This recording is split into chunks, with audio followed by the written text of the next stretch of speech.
Testing, testing, testing.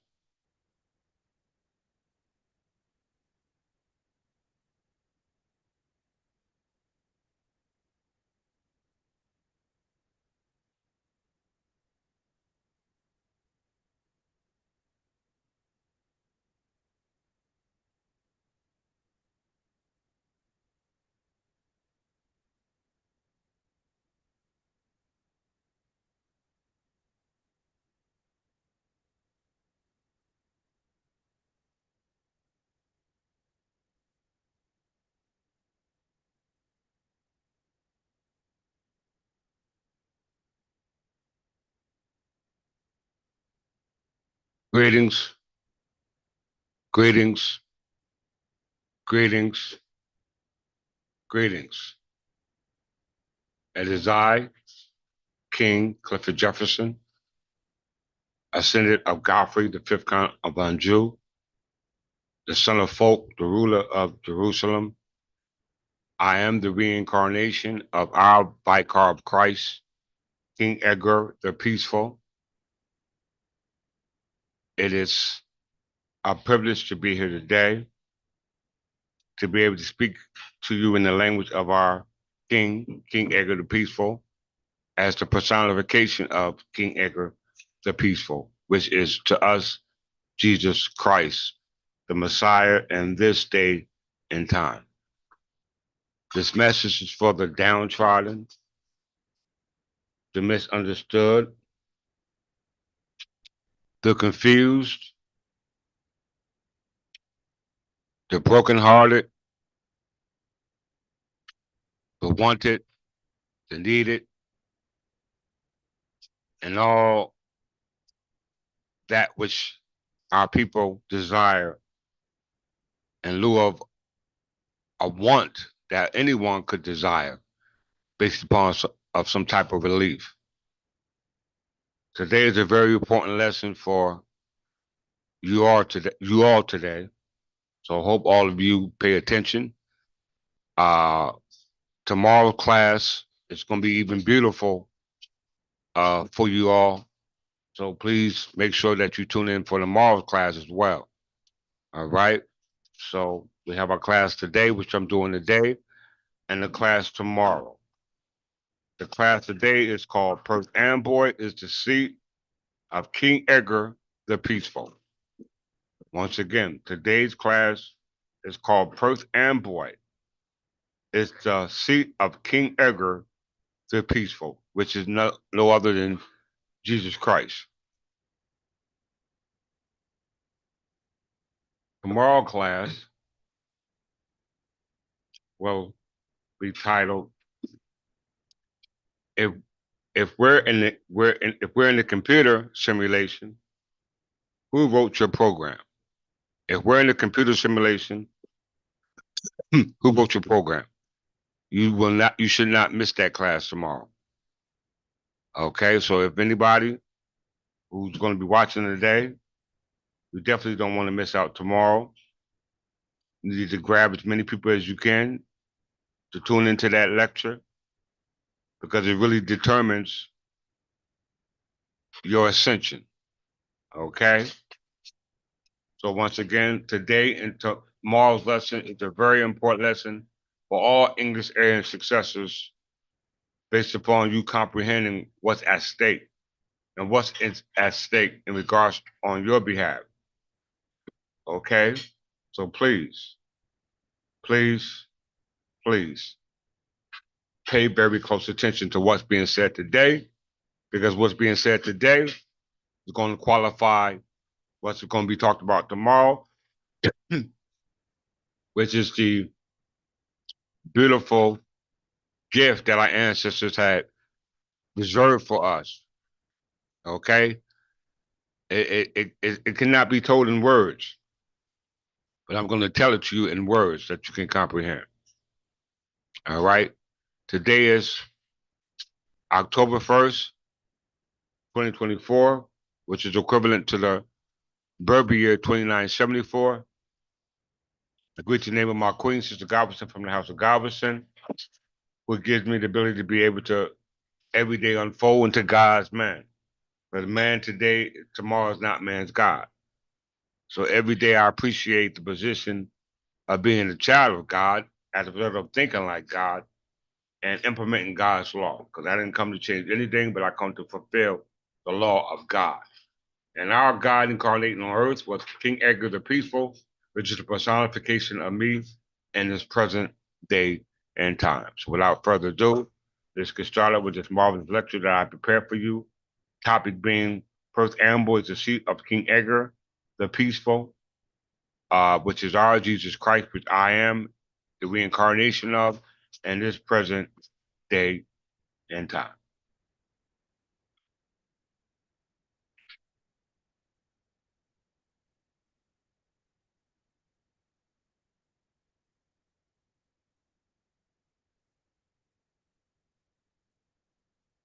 Greetings, Countess Jones. Glad you were able to join me tonight.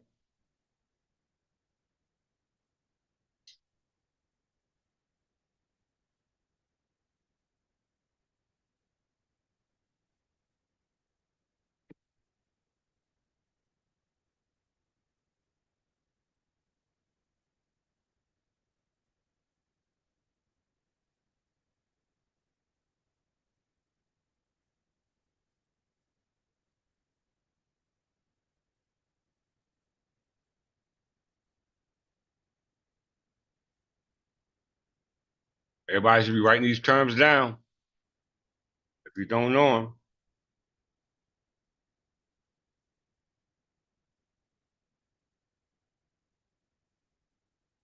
Cornell Law School.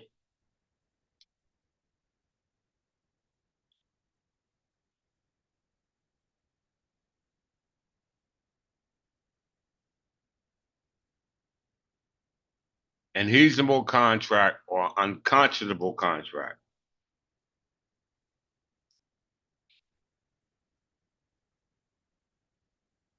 Everybody write that down. An adhesible contract, also known as a contract of adhesion, is a contract where the parties are of such disproportionate bargaining power that the party of weaker bargaining power could not have negotiated for variations in the terms of the contract. An adhesion contract or unconscionable contract, according to Cornell Law School, says that it is a contract where the parties are of such disproportionate bargaining power that the party of weaker bargaining power could not have negotiated for variations in the terms of the contract. These contracts are prepared by the party with the greater bargaining power for use in all similar business transactions and given to customers on a take it or leave it basis. This is what your lives consist of today. A take it and leave it basis based upon it being business for them. It's the commercial world. So y'all better listen to what I'm saying to you today because to them, they don't care about your feelings. Take it or leave it. Okay? It's business for them. Take it or leave it. This is the contract. These are the term conditions. We created the contract. We got the bargaining power. You don't have any bargaining power, so therefore you can't negotiate anything. The only thing you can do is what? Accept the contract. What type of contracts do you accept in regards to adhesible contracts? Let's read.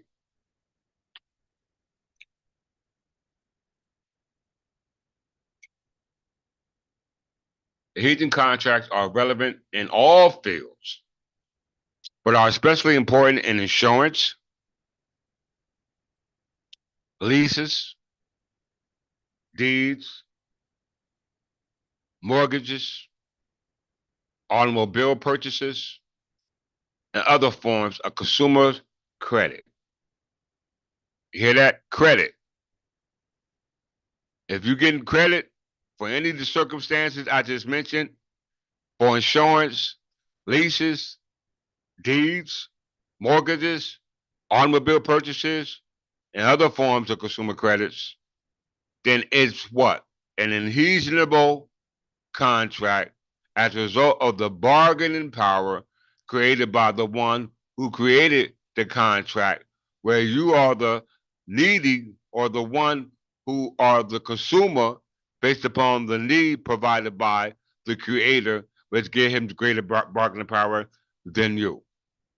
Okay, and these contractual agreements that they create, which are substantial and unreasonable in their nature, works out for their benefit.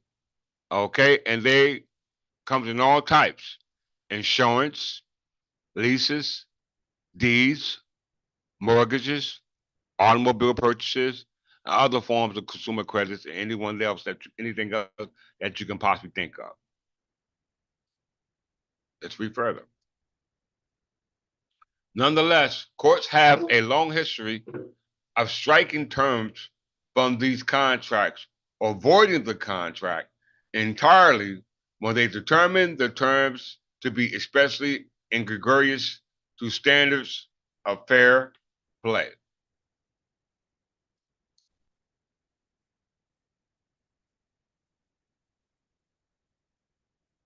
Courts may look at the doctrine of reasonable expectations to determine whether to strike down an unreasonable contract or unconscionable contract.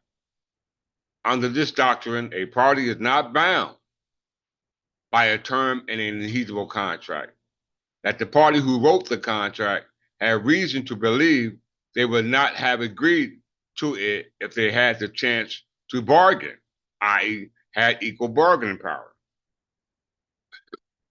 In other words, people are bound by terms a reasonable person would expect to be in a contract. Everybody needs to understand this.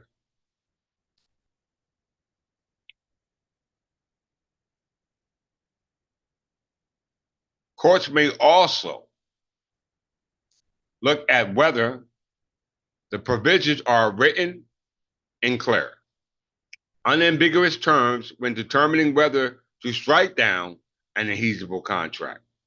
Under the principles of contra proferitum, if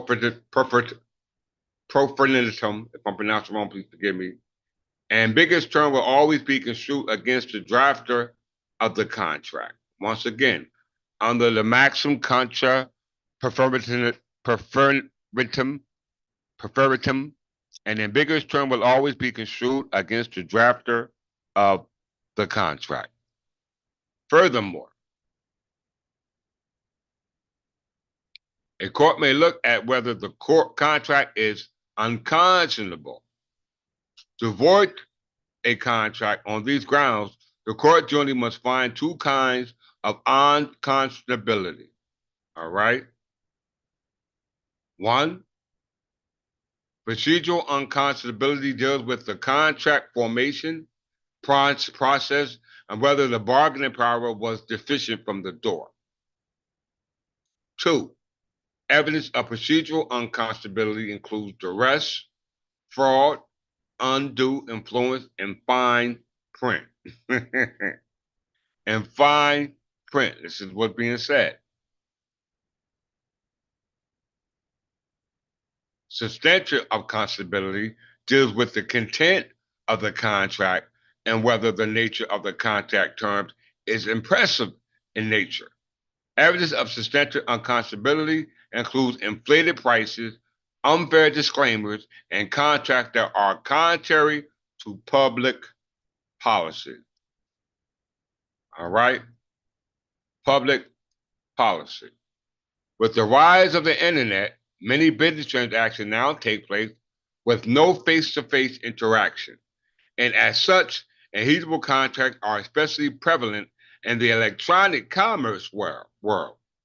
There are three types of electronic unreasonable contracts: browse wrap, click wrap, and sign-in wrap. Now tell me 99.9% of all of you are subject to this type of unreasonable contract. All right? Tell me am I lying or not? Let's see what they are.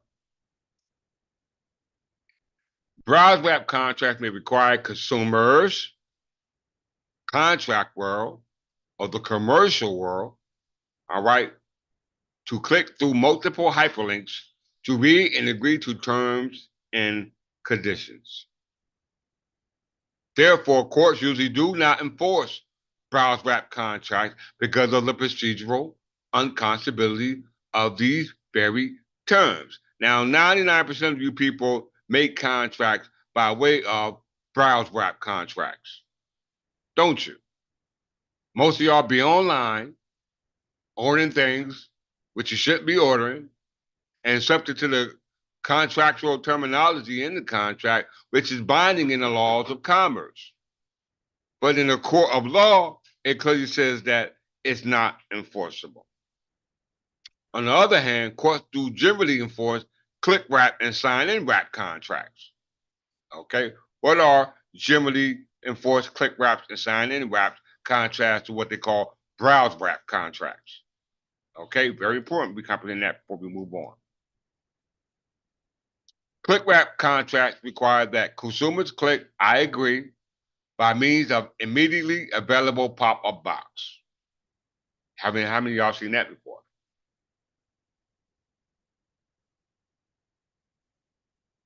Sign-in wrap contracts include a hyperlink, often labeled as terms of services, terms and conditions. That is the location by a sign-up button. How many of you are familiar with that? Or what about a sign-up wrap contract required that users electronically accept the terms by clicking I accept or I agree as the last step of the sign-up process before allowing consumers to use their products or services? We go through that every day. Every time you're on the internet, that's all you see. Accept or agree or disagree. All right? We must understand that these contracts that you deal with every day, day in, day out, and in the nature upon the face under subliminally are unreasonable, unconscionable contracts. I hope you understand that. Business between two parties, both of whom have standardized and reasonable contracts, result in what's known as a battle of the form. Did you hear that? A battle of the forms. In these scenarios, the common law rules strike down both contracts unless the terms are identical in both. Did you hear that? In the battle form, the common law rules strike down both contracts unless they are identical, i.e. uniform.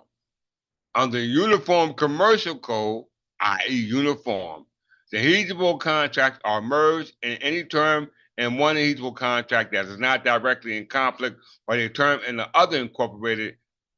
other is incorporated into the new contract. Okay? Did everyone understand what we just read based upon a heritable contract or unconscionable contract that give you less bargaining power as a result of the one who created the contract, which has greater bargaining power, which you're subject to accept as a result of the inequality and non-equity that you have in the whole state of the matter. Okay? We must comprehend that. If you comprehended that, then you will understand in heritable contract from English law. As it said, it must be construed to the common law.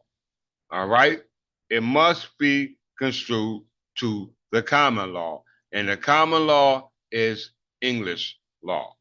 Didn't just say that? Let's just see before we close out on this one.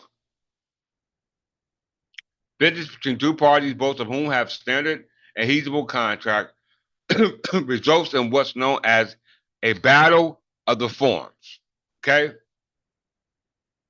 In this scenario, or in this case, or in this situation, or in this result, under the in this result, in these scenarios, the common law rules strike down both contracts unless terms are identical to both. are identical to both. Greetings, Countess Cersei from the House of Cersei. Glad you were able to join us today. So when we look at the contracts that we're subject to day in, day out in our lives, which is based upon the bargaining power of the one who created the contract, which majority results in what we call insurance, lease, deeds, mortgages, automobiles, purchases, and other forms of consumer debt. Because when they said consumer credit, they should have said consumer debt because credit is debt, extended debt. Everyone needs to write these things down. I mean, everyone needs to write these things down. Okay? So, what is an heedable contract understood from us here at the Third Tip English Church of England?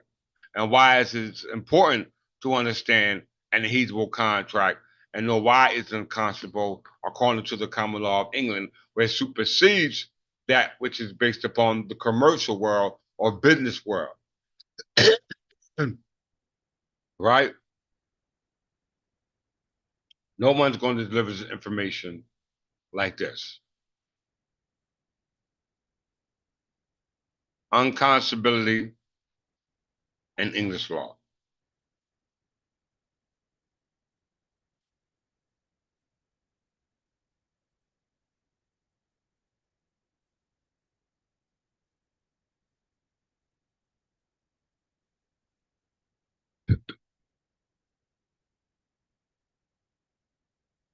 Unconscionability in English law is a field of contract and the law of trust, which precludes the enforcement of voluntary or consensual obligations, unfairly exploiting the unequal power of the consenting parties. Inequality of bargaining power is another term used to express essentially the same idea for the same area of law, i.e., English law, which can in turn be further broken down into cases on duress, undue influence, and exploitation of weaknesses. In these cases, where someone consents to a bargain was only procured through duress, out of undue influence, or under several external pressure that another person exploited, courts have felt it was unconscionable, i.e., contrary to good consciousness, to enforce the agreement. Any transfer of goods or money may be claimed back in restitution on the basis of unjust enrichment subject to certain defenses. Did you hear that? So it says any transfer of goods or money may be claimed back in restitutions on the basis of unjust enrichment subject to certain defenses. Because remember, property, everybody write this down. The word property, by way of definition, means to power to transfer. The power to transfer or the power to convey. That's what the word property means. The word property means the power to transfer or the power to convey. All right. And it says unconscionability in English law is associated with what law? Trust. Unconscionability in English law is the field of contract law in the law of trust. Everyone understands that? So when you're talking about trust law, you have to make distinction between commercial trust and trust that's dealing with an inheritable trust. Okay? There's two types. Here at the Third Tipping Church of England, we don't deal with commercial trust, i.e., business law. Okay? Which makes any type of trust outside of the common law of England unconscionable or unreasonable. Okay? So what is trust? if unconscionability in English law is a field of contract law and a law of trust. Okay, so we must understand what is trust because that shows you the power of those in the church and those in the state because the state only deals with business or commercial aspects of the term trust. Okay, there is a big difference. So, what is trust law?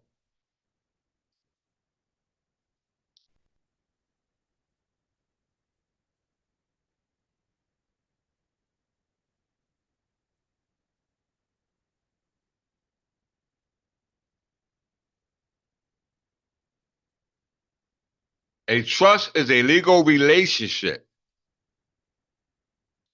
in which the owner of property, i.e., the power to transfer or convey, or the right to transfer or convey. So the word property is the right to transfer or convey, and usually that right relies in the owner, as it said, under the common law, that is. A trust is a legal relationship in which the owner of property, because it said in equal contract in the commercial world, are based upon those that also deals with power to convey, power to transfer. All right, based upon the instruments that they use to transfer property, real property, intangible property, personal property, monetary property, etc. So a trust is a legal relationship, a contract to which the owner of the property or any other transferable right gives it to another person or entity who must manage and use the property, i.e., the power to transfer or to convey, for the benefit of another designated person. Okay? So the power of the trustee has the power of property, which means the power to transfer or convey property, which is the right as a result of the position that you hold as a trustee. Okay? And when it says that you must manage and use the property solely for the benefit of another designated person.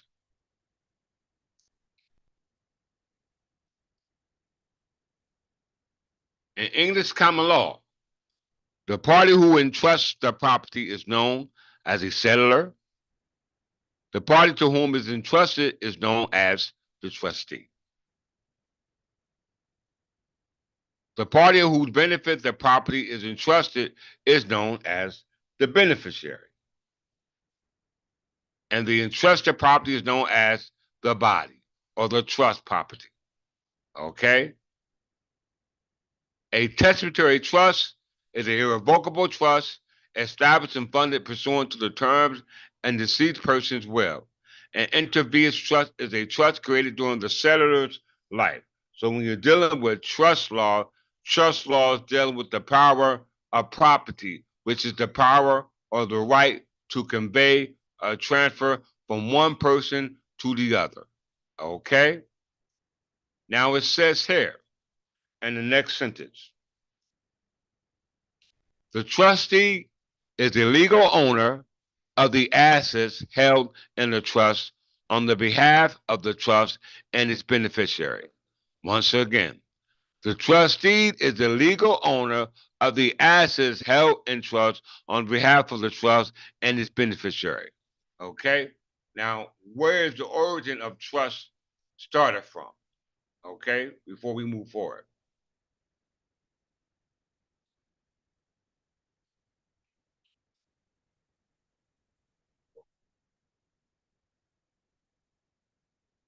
Right here.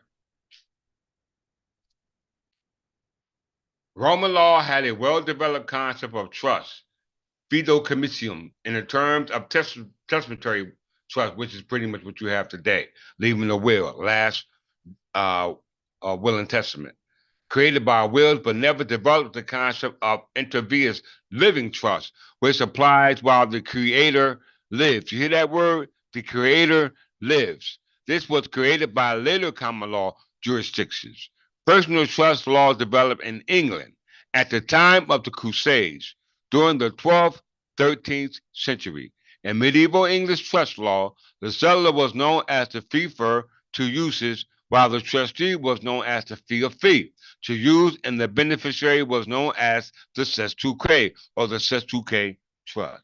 Y'all better comprehend what it is that I'm saying to you, because that all falls under what they call feudal law. Okay? Feudal law. And if it falls under feudal law, you need feudal relief. And the only one can bring relief is the king. Because according to inheritable contracts, as we just read from Cornell law, which I go to right now before I move forward, it says that inheritable contracts are relevant in the field, but are especially important in insurance, leases, deeds, mortgages, automobiles, purchases, and other forms of consumer credits. So all these particular terms they use in regards to an inheritable contract, and a contract is an agreement between the settler and settlee. And it says that an inheritable contract in English law is associated with the law of trust. So that means that if that person, i.e., the settler, is given a trust based upon the contract that was based upon a trustee, all right, who is the actual owner, is just being overseen by a third party, because the contract we see here are unheasable because they only exist in the commercial world or in the business world. So that makes the contract void, because none of these contracts fall under what we call the common law of England. Okay? So the only one can void these contracts are the king or its heirs. Okay? The king or its heirs. So we understand the term unconscionability in the contract in English law, but it has to do with what we call trust. Trust. All right? We got to comprehend that. And we know that those contracts are unfeasible in the commercial world, because we know that anything dealing with consumer credit, and that's insurance, leases, deeds, mortgages, automobile purchases, and other forms of consumer credit. We know credit means what? Debt. And we know that all debt under the common law automatically falls to the what? Crown. How do we know that? Let's go to the Crown Debt Act. Okay? The Crown Debt Act.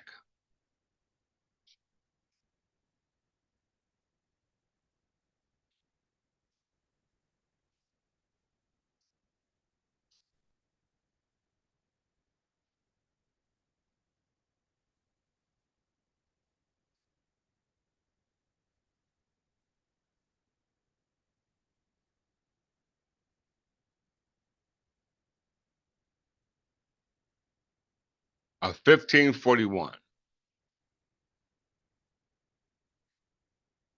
Crown Debt Act of 1541, passed by the Parliament of England. This is in the time of Henry VIII, which is still applicable to now under the common law.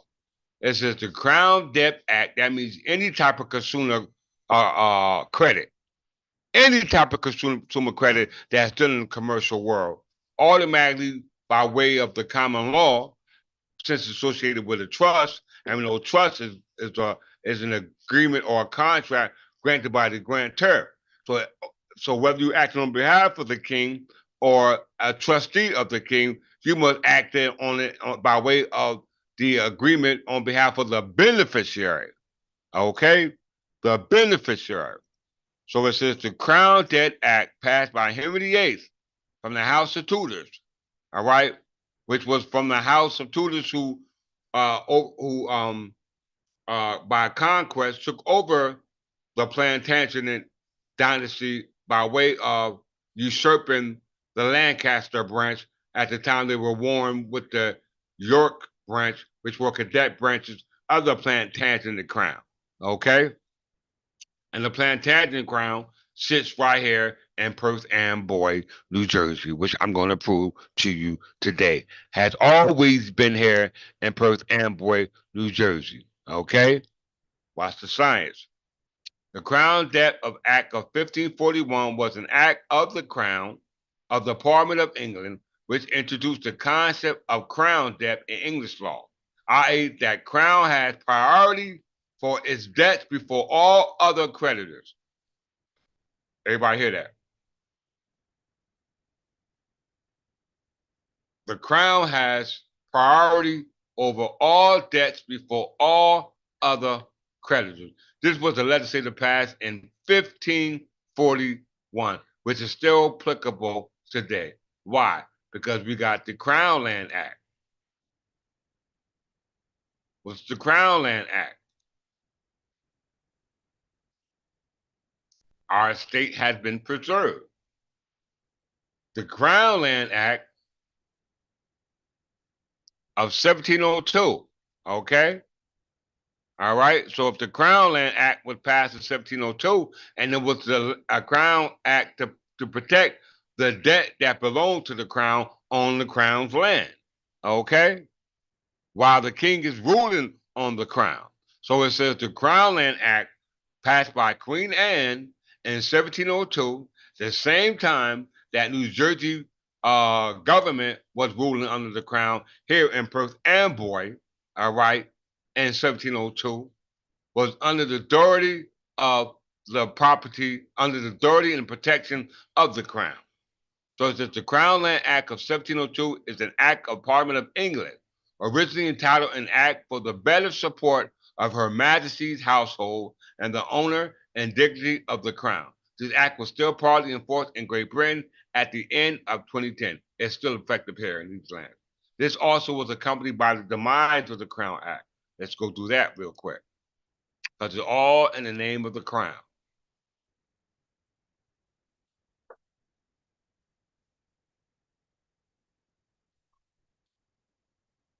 The demise of the Crown Act in 1702, very important year, is an act of the Parliament of England. It is partly still in force. It abolished the rule that all legal proceedings automatically came to an end on the death of the monarch.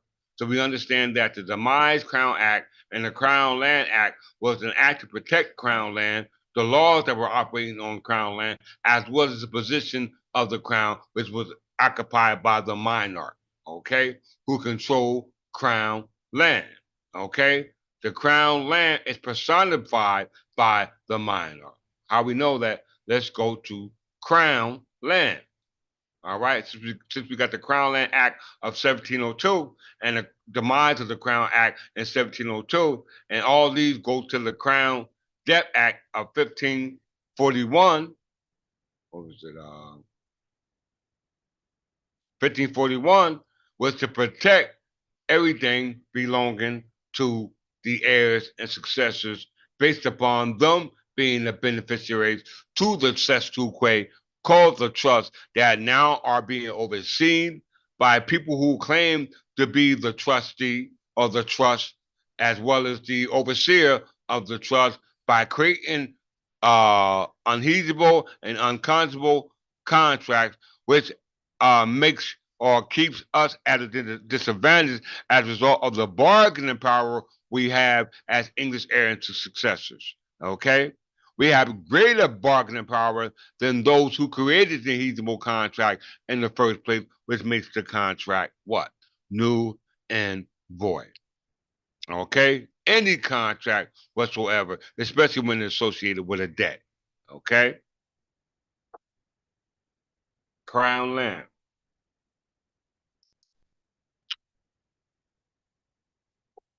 Crown land, also known as the royal domain, is a territory area belonging to the monarch. So the crown land belongs to the monarch who personifies the crown.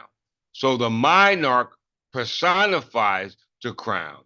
And all the property that's crown land belongs to the crown. Why? Because crown land, which belongs to the crown as a result of the personifying of the monarch as the king, becomes the equivalent to a entail estate.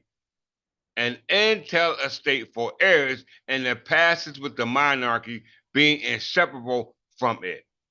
Okay? So that means that all the property belongs to the crown. Okay? Which is the bargaining power of the crown remains attached to the crown at all time if the crown is in operation as a result of that office being overseen by the king. Okay? We must understand this terminology or you won't understand what's going on. Because it said that the crown was personified by the monarch. Everyone see that? Write that down. We spoke about this when we spoke about who is the true Christ. Okay? The word incarnation means the same thing as personification. Okay? As well as avatar, which we talk about in tomorrow's class, dealing with who programmed your software if we're living in computer simulation. All right? So it says that the monarch personifies the crown, which is equivalent to an intel estate, which is an estate, an estate in English common law, intel form of trust established by deed or settlement. So that makes the inheritable contracts in the commercial world null and void because they were not based upon a deed created under common law, which if there was a trust set up for a beneficiary, then it should be based upon a trust in intel because all land on the land governed by the crown is intel, and intel is a form of trust established by the deed or settlement that restricts the sale or inheritance of an estate and real property and prevents that property from being sold, devised by a last will and testament, or otherwise alienated by the tenant in possession, which in this case will be the state of New Jersey or anyone who has an interest or legal interest in some type of property or any legal interest in some type of ability to be able to create a contract transferring or conveying property in lieu of some type of interest in a property right. I hope y'all comprehended that. Okay? So if the king personifies the crown, let's look up the word personify, because the word personify is the same word as incarnation.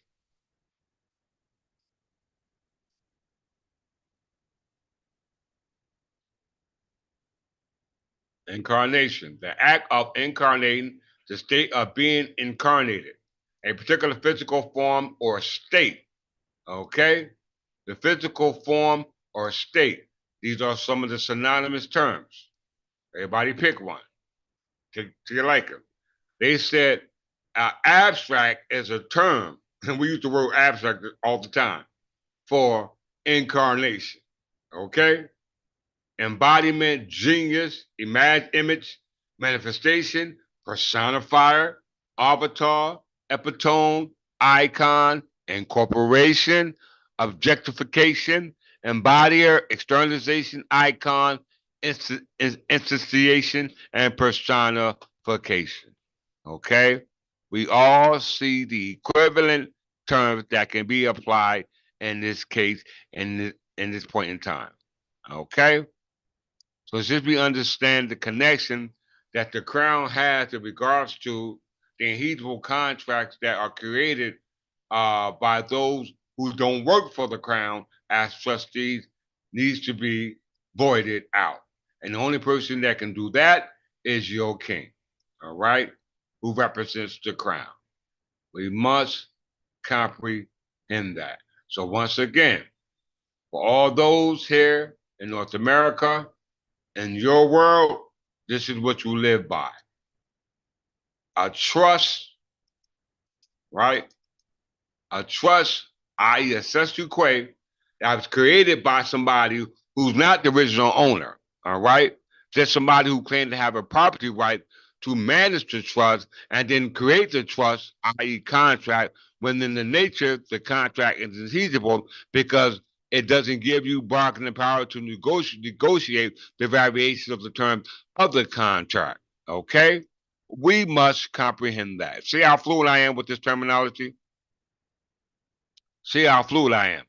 An adhesible contract, also known as a contract of adhesion, is a contract where the parties are of such a disproportionate bargaining power that the party of weaker bargaining power could not have negotiated for variations in the term of the contract, i.e., the trust. These contracts are prepared by the party with greater bargaining power for the use in similar business transactions and given to customers on a take it or leave it basis. Okay, so whatever so-called trust that you claim to have, that you call a S2K, is based upon no property for some type of fiat money, which is nothing more than a credit, because dollar bills are not monetary or not considered true money. Okay, so therefore you had a uh, disadvantage in regards to the bargaining power after created by the contract, especially one such as insurance. Okay, you paying insurance with debt. Okay, so that's an adhesible contract in the nature because it listed all of them.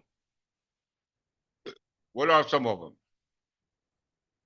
Adhesible contract, all of you are subject to, and you can't tell me that you're not.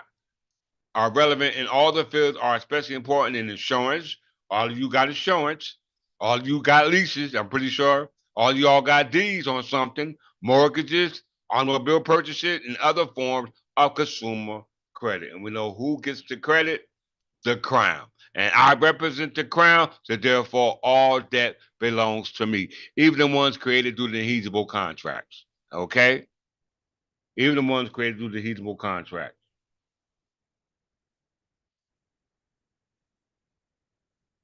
Well said, Council Cersei. So let's get to the looking cranny. Okay. So let's get into the history of the crown.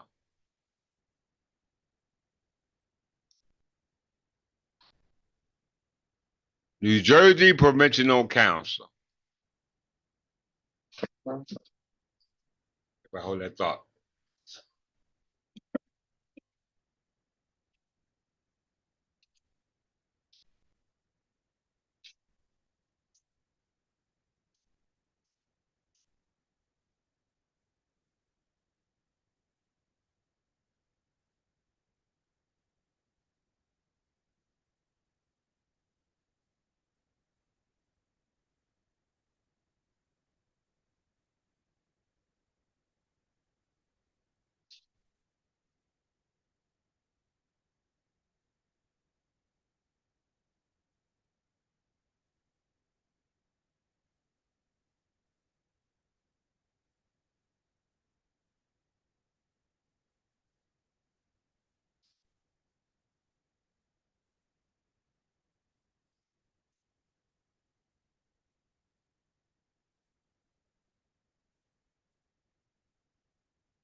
New Jersey Provincial Council.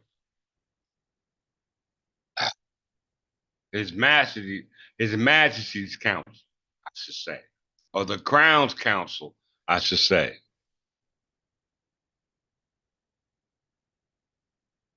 His Majesty's Council for the Province of New Jersey was the upper house. All right.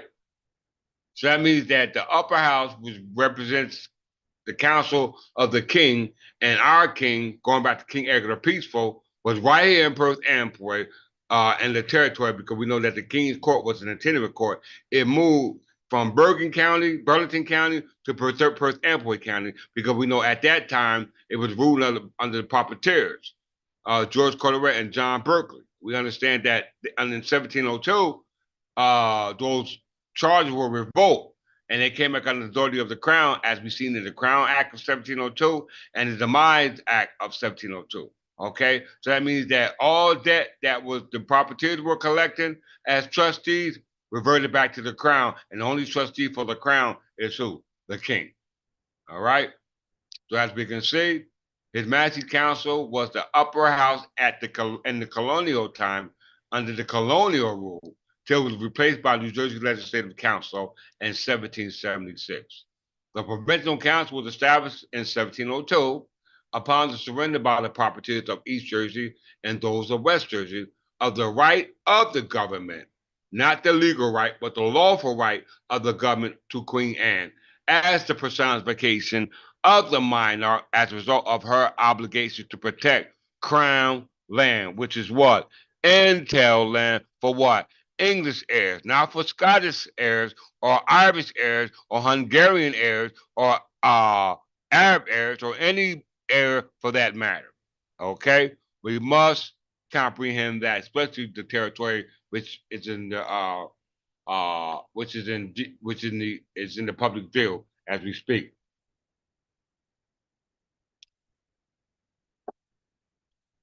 So we understand that in 1702, all the properties surrendered their authority back to Queen Anne, right to right of government or divine right to rule, and the instructions that were given from her to her attorney general, all right, Viscount Cornbury, I'm parts of to Viscount Cornbury, the world governor, to the first attorney general. His name was Alexander Griffin, first Attorney General of New Jersey, and outlined a fusion of power system which allowed for an overlap of executive, legislative, and judiciary authority. It provided for a bicameral legislative consisting of a council and a general assembly.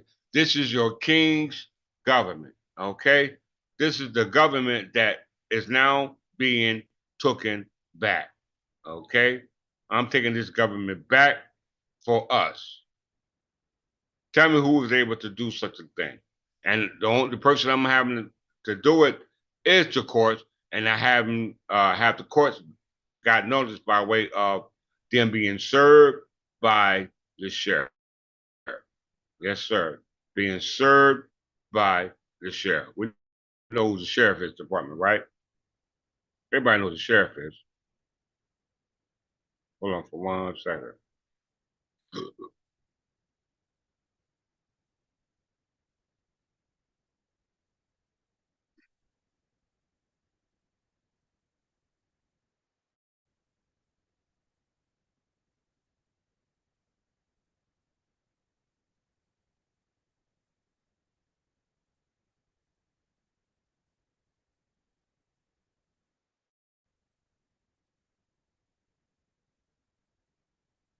This is the work I do for you all.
As y'all can see,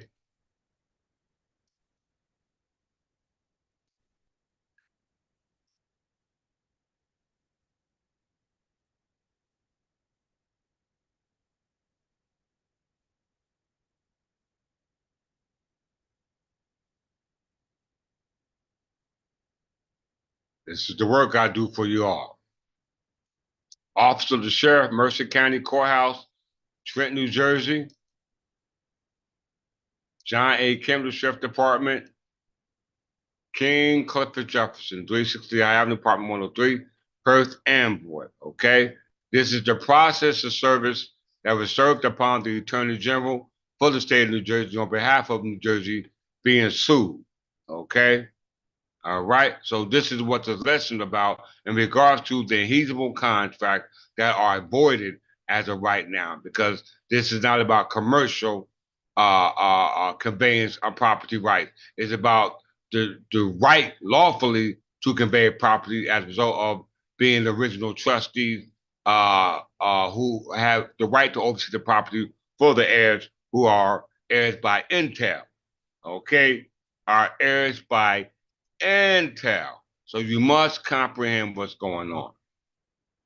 All right. They got 35 days from September 19th, which will be November 4th. Do that, default, and all of New Jersey belongs to me. And after that, I'm coming for everything. Okay? We must comprehend what's going on. Back to the lesson.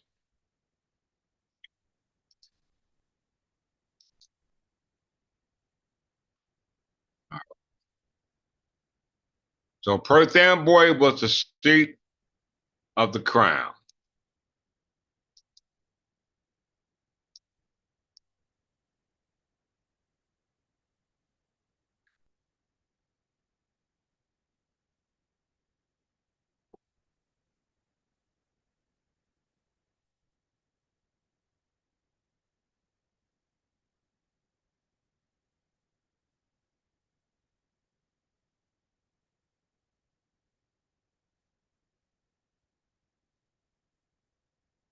Okay.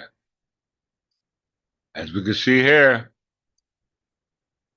East Jersey and West Jersey were all ruled under the crown, and the term of the crown was indefinite. It has always been indefinite. Going all the way back to the time of our ancestors, the crown has always been in operation. We must comprehend that.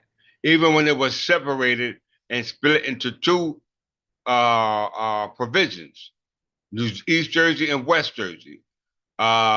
East Jersey was Perth Amboy, and West Jersey was Burlington. Okay, as we see here, East Jersey was uh, East Jersey was Perth Amboy, where we're at now, and Burlington was West Jersey.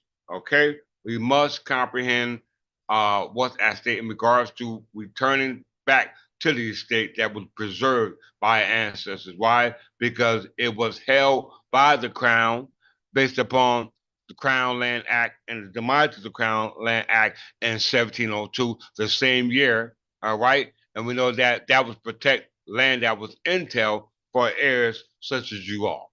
You know what I'm saying? So who's able to return the land back to the heirs by way of having a case filed against those who stole it from the heirs through an adhesible contract by way of the commercial world, and now through the adhesible contract, they're giving it to you with the greater bargaining power within you as a result of them living as you, as English people. Okay? Without having a nationality. You got the nationality, but yet they're living off of your virtues. It's time to stop that. All right, let's move forward. So, New Jersey Provincial Council, when it was ruled in here in East Jersey, and when it was ruled in Burlington, was still under the authority of the Crown because the power of the Crown and the authority of the Crown was indefinite. Okay, was indefinite. Okay, we know from Perth Amboy, it moved to what? Trenton. Where is that now? Okay, which was done based upon New Jersey Revised Statute 52:1-1, was for only commemorative and ceremonial purposes for provisional government, a temporary government. Let's go. What we got next? So let's deal with Perth Amboy.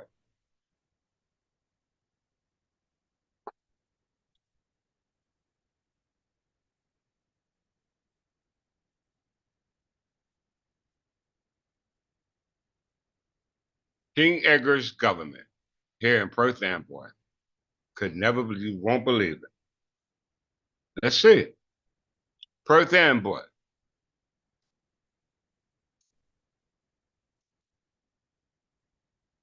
The earliest residents of area were the Lenape Native Americans who called this the point on which the city lies, Amboy. All right. We know this is not the case. All right. Even though my grandfather looks like a Native American, and he was from Mississippi, we understand that those tribal groups extended all over this particular landmass, but they were all of English descent. We're going to prove it because all of a sudden now, Scottish colonists has uh, uh, took over the territory by what? These contracts, inheritable contracts. Okay, they took over the estate by understanding trust law. Okay, and by understanding trust law, they was able to subvert the estate that was reserved in the trust for the heirs and then given to foreigners. Because when they established this government, as well as the laws of this government, it was based upon the citizenship for foreigners, okay? Not the citizenship or the subjectivity of English heirs. We must comprehend that. So you must follow the crown all the way back before it was being occupied by the Scottish monarchs who gave our authority to foreigners. Everyone must make that comprehension. So that's what we're going to do. We're going to go back to the history of the crown here in Perth Amboy when it was under the authority of the Scottish monarch who left everything in place based upon the Crown Act of 1702, the demise of the Crown Act of 1702, based off the Crown Land Act, which is an act uh, based upon intel land that was preserved in the trust, which, as a result of it being interstate, resulted or exceeded back to the crown by way of the power and the domain of what we call what you call it, statutes of mortmain, a dead pledge. So all the land reverts back to the crown. Okay, just check it out. We're talking about the crown, the power of the crown here in Perth Amboy. Okay? Because all the crown monarchs for the Scottish crown and the Irish crown are doing all these acts, legislations, and rules for the Parliament of England, not for their own posterity, but for the English posterity. Why is this the case? Let's see. The earliest residents of the area known as Perth Amboy was said to be inhabited by the Lenape Native Americans, who called the point on which the city lies Umpunke. Perth Amboy was settled in 1683 by Scottish colonists and was called New Perth after James Drummer, the fourth Earl of Perth. Everybody understand that? You need to write that down. The first Earl of Perth. All right. The native name was eventually corrupted and the two names were merged. Perth Amboy means Perth Point, was formed by a royal charter in 1718 and the New Jersey legislature of 1784. Point south. By royal charter in 1718 and the New Jersey legislature reaffirmed its status in 1784 after independence. Okay. So we see the track record. So it says the first settler was known as fourth Earl of Perth, James Drummer. So who is this James Drummer, the first Earl of Perth, the first Scottish colonist to settle in Perth Amboy, which was under the authority of the Crown when they were under the provisional government of George Carteret and John Berkeley here in East Jersey, and under Lewis Morris and William Penn in West Jersey, because all that territory has to deal with East Jersey and West Jersey, all right, which at one time were under the Dutch. And we know that William Penn were a part of the agreement as a result of the charges given to him by the Scottish kings. Okay, we must comprehend that those conveyances. Okay, we must comprehend those conveyances. Okay, so move forward. So it was the first settler or colonist in Perth Amboy was James Drummond, the first Earl of Perth. So what is the Earl of Perth before we can understand who James Drummond was? What is the Earl of Perth? Let's see.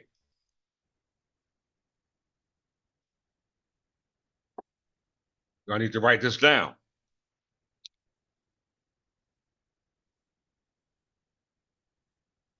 The Earl of Perth is a title in the peerage of Scotland. Once again, the Earl of Perth is a title in the peerage of Scotland, not England, but Scotland. So, what is the peerage of Scotland in regards to the title of Earl of Perth? Let's see.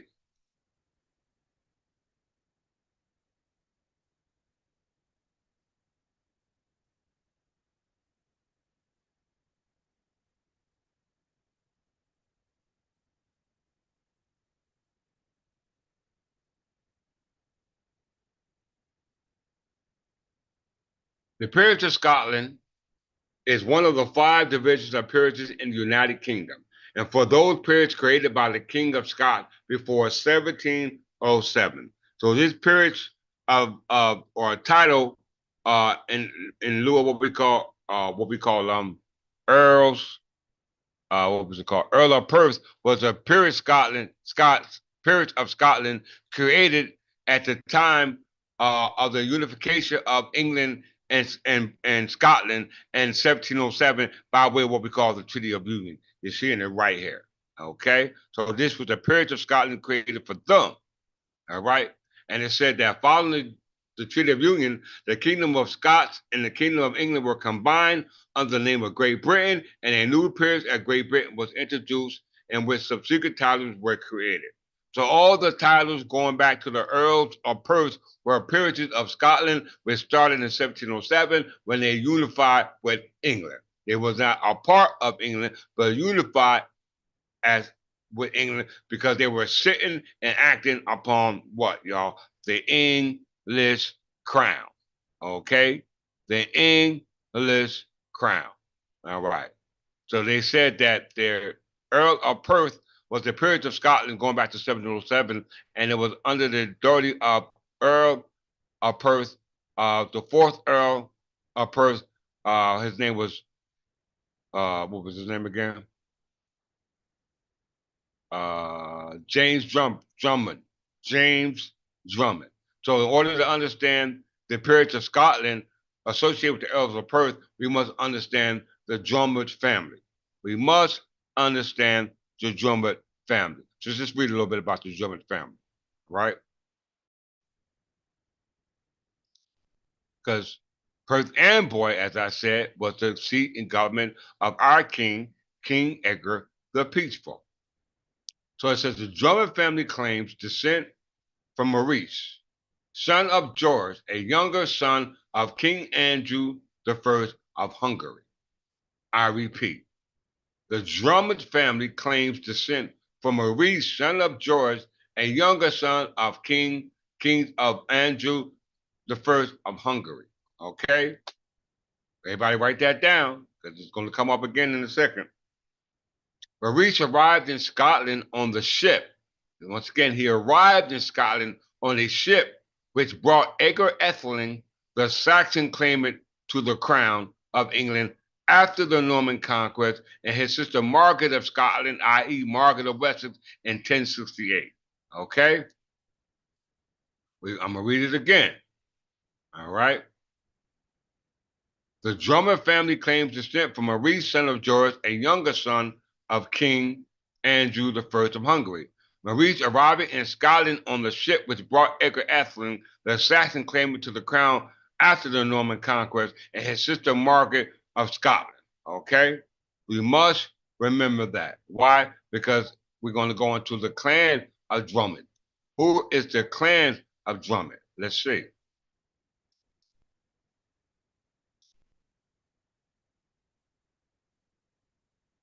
Clan of Drummond is a Highland Scottish clan. The surname is rendered Drumningnock in modern Scottish Gaelic. History of the Drummond clan, i.e., the Earls of Perth. West Stirling is a parish of Drymen, and its name appears to have been derived from Scottish Gaelic. Drumain, which means the ridge or high ground. There is a traditional legend that states that the first noblemen to settle in Drymen were a Hungarian prince called George, who accompanied Edgar Atheling, an Anglo-Saxon prince, on his escape from William the Conqueror and the Norman conquest of England. So George was a Hungarian prince who accompanied Edgar Atheling, an Anglo-Saxon prince, when he was escaping William the Conqueror during the time of what we call the Norman Conquest. These royal visitors were warmly welcomed by Malcolm III of Scotland, who was married to St. Margaret of Scotland, who was uh, also known as St. Margaret of Wessex, who married one of the royal sisters. Okay, so Malcolm III married St. Margaret of Scotland, who's also known as St. Margaret of Wessex from the House of Wessex. Okay, and we also said that George, all right, a Hungarian prince, all right, accompanied Edgar Atheling, an Anglo-Saxon king of Wessex, on his Edgar's escape from William the Conqueror and what we call the Norman Conquest. Okay, greetings, brother McGarrett from the House of McGarrett. Okay, so now we got that down pat. Why is this important?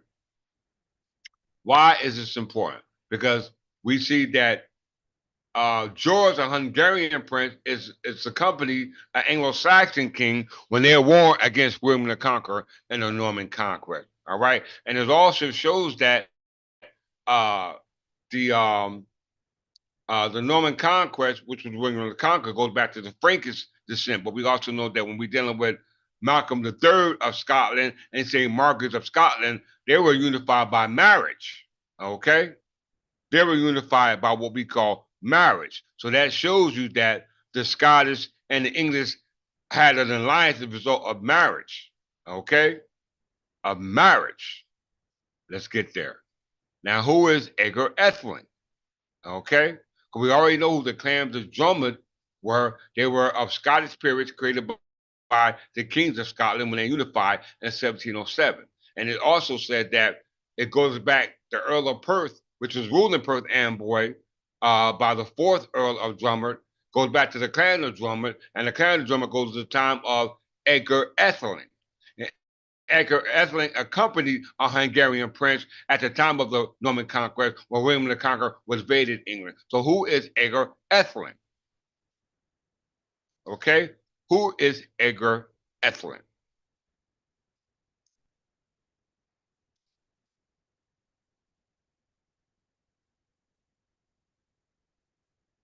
Edgar Atheling, or Edgar II, was the last male member of the royal house of Cedric of Wessex.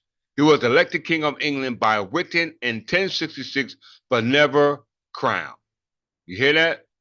Now, it says that George, the Hungarian prince, accompanied Edgar Atheling when they were warned against William the Conqueror in 1066. Okay? And Edgar Atheling was a member of Witten. Okay? He was a member of Witten because Edgar was half Hungarian. Okay? King Edgar Atheling was half Hungarian. Why is this important? We're about to see. Edgar was born in the Kingdom of Hungary, where his father, Edward the elder son of Edmund Ironside, had spent most of his life, having been sent into exile after Edmund's death in the conquest of England by the Danish king Canute the Great in 1016. Now we know that Edward the Exile, son Edmund Ironside, was the son of who?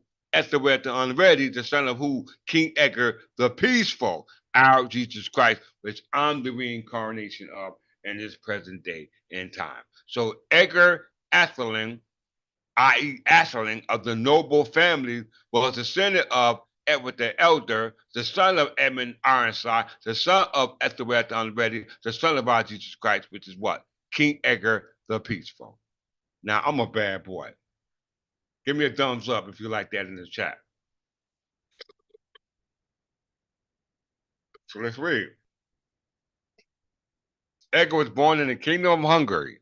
All right. King Edgar the second of the family of Wessex, who are Athelings, nobles. All right. Where his father, Edward the Exile, all right, Edward the Exile, son of Edmund Ironside, had spent most of his life having been sent into exile after Edmund's death and the conquest of England by the Danish king Canute the Great. Okay. His grandfather Edmund, great grandfather Ethelred the Unready, and great great grandfather King Edgar the Peaceful were all kings of England before Canute the Great took the crown. Did y'all hear that? Did y'all hear that? Edgar's mother was Agatha, who was described as a relative of the Holy Roman Emperor or a descendant of Saint Stephen of Hungary, but her exact identity is known. He was his parents' only son, but had two sisters, Margaret and Christina. Okay, so we see that the Earls of Perth, which goes back to the clan of Dromond, were associated with the Hungarian descendant Prince George, all right, which were accompanying Edgar Essling, the son of Edmund Ironside, the son of Edward the Elder, the son of Edmund Ironside, the son of Edward Ethelred the Unready, the son of Edgar the Peaceful, which was the first Edgar, okay? Which was the first Edgar. All right, let's get there, y'all. Let's get there. Okay, so King Edgar was the first Atheling, and Edgar the second was the second. And Edgar Atheling was the second Edgar. All right, and all those were family. They were all family. Okay, they were all family. We must comprehend that. So let's look at the word Atheling. Let's define the word Atheling. Atheling.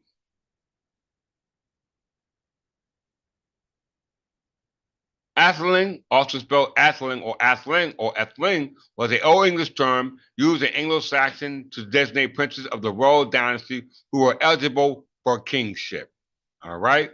The term in Old English and Old Saxon compound of athlete or athel, meaning noble family, and ing, meaning belonging to. It was usually rendered in Latin as Filius Regis, king's son, or the Anglo-Latin neologism clito. Okay. We must comprehend what's going on. Okay, you're not gonna get no better explanation than this. All right, when you go back to Edgar Atheling, let's go back here to Edgar Atheling.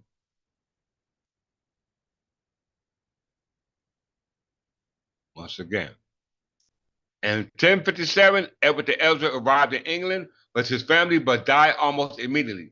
Edgar, a child, was left as the only surviving male member of the royal dynasty, apart from the king, his great uncle Edward the Confessor.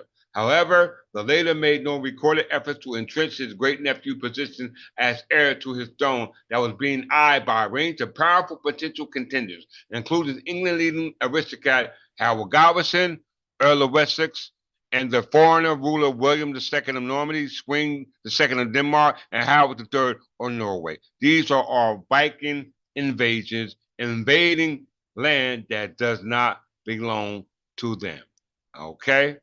But we see that Hungarians assisted Edgar Essling. Edgar Essling was the son of who? Edward the Exile. And Edward the Exile was the son of who?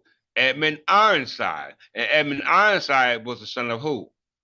Ethelred the Unready. And Ethelred was the son of who? King Edgar the Peaceful. King Edgar the Peaceful was the son of who?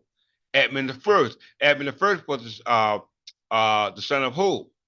Ethelred, uh, uh, Edward the Elder. Okay, and Edward the Elder was the son of who? Alfred the Great. Okay, Alfred the Great. See how perfect we know our genealogy. All right, we just don't understand it from the genealogy on the on the what we call hereditary level. We know it from on a genetic level. All right, which we'll talk about tomorrow in tomorrow's class. All right, because that's important too. You can't know it. You just can't know who you are based upon it, a hereditary principle based upon descent. You got to know this on the genetic level as well, which is based upon what we call a term called abiogenesis. We'll talk about that tomorrow. Okay, abiogenesis. Our existence here on this plane came by way of what we call a catalyst, a progression. Okay, but I'm not going to get into that. We'll talk about tomorrow. So let's move forward. Edgar Atheling was the son of Edward the Exile, which was the son of Edmund Ironside, which was the son of Ethelred the Unready, which was the son of King Edgar the Peaceful. Okay? All right, we must understand that. And Edgar Atheling was accompanied by who? A Hungarian king called George. all right, from the clan of Drummond, okay, from the clan of Drummond. We must comprehend that, all right? We must comprehend that because these clans of drummers who became earls, which is the Scottish peerage, were controlling territory now known as Perth Amboy, which was controlled and ran by the earls of Perth as trustees of our vast estate.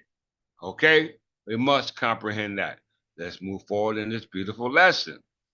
So we understand that George, all right, was a Hungarian prince who accompanied Edgar Atheling and his sister Edgar Atheling when he is to escape the grips, and the grasp of William the Conqueror. And we know William the Conqueror was an English king, not a Berber. Prior to him, the only kings in that territory, misnomer as English, were Anglo-Saxon Berbers. Okay? Anglo-Saxon Berbers. Because it said that who? Edgar was of the clan of Edgar Estlin was of the clan of Witten. Right there. Clan of Witten. He was elected king of England by the Witten in 1066, but never crowned. So what is Witten? According to the 1911 encyclopedia.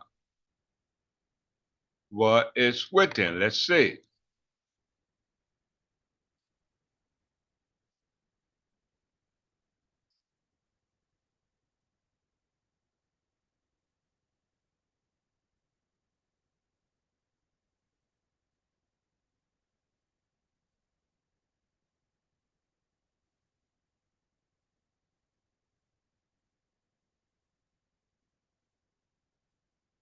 The Arab has built his social structure on Quran, which inculcates absolutism, aristocracy, theocracy. The Berber, despite his nominal Mohammedanism, is a democrat with his Jimna or written Mont and his Qanun or unwritten code, the Magna Carta of the individual liberties as opposed to community good. So the 1911 encyclopedia was created in Edinburgh, Scotland, and Edinburgh, Scotland is where Scottish kings descended out from, said that the government called Witten or Wittemont was associated with Berbers, not Anglo-Saxon tribes known as those Anglo-Saxons and Jews. Okay? Anglo-Saxon and Jews. So we don't throw the baby out with the bathwater. But we understand that those tribes identified as tribes in the time of the Anglo-Saxon and Jews, which were the time those tribes inhabited the territory called Great Britain. That territory was inhabited by the Berbers, as we see here. Okay, let's move further.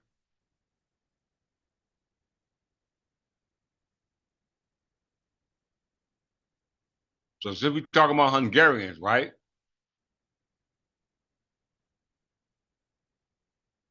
So if we know that the Hungarians accompanied Edgar Atheling, which were the kings of Wessex, what is their relation? Hungarian. What is the relationship between Berbers and Hungarians? We must comprehend that. In order for us to do that, we must go to the history of Hungarians. Okay? So we're going to start with the Hungarian invasion in Europe. Okay? Hungarian invasion in Europe. Okay? Because we know that George and Hungarians came to Europe. Okay? We know that kings of Wessex were in Europe because they were living in exile when they were invaded by the Vikings, known as Canute the Great. Okay? I ain't got time to break that down, as we can see that. So it says that the Hungarian invasion of Europe took place, keep this in mind, in the 9th century and in the 10th century, the period of transition in the history of Europe in the early Middle Ages, when the territory of the former Carolingian Empire was threatened by invasions from multiple hostile forces. The Magyars, Hungarians from the east, the Viking expansions from the north, and the Arabs from the south.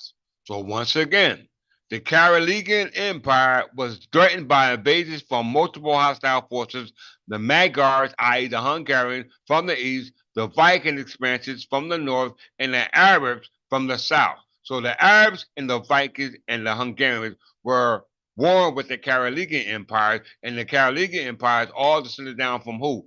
Clovis the First, and Clovis the First gave birth to the Merovingian kingdom, which gave birth to the Carolingian, which all gave birth to those who descended down from what we call the Capetine dynasty. We're going to see that in a second. So we see that the uh, uh, the Magyars or the Hungarians, which are the topic of discussion today, outside of the Viking invasions and the Arabs. Okay, it says the Magyar Hungarians were threatening to the Carolingian Empire. We see that the Magyar, the Hungarian prince, i.e., George, was accompanying Edgar when he was fighting against William the Conqueror. Okay, and William the Conqueror was descendant of those Carolingian kings. We must comprehend the history. Okay.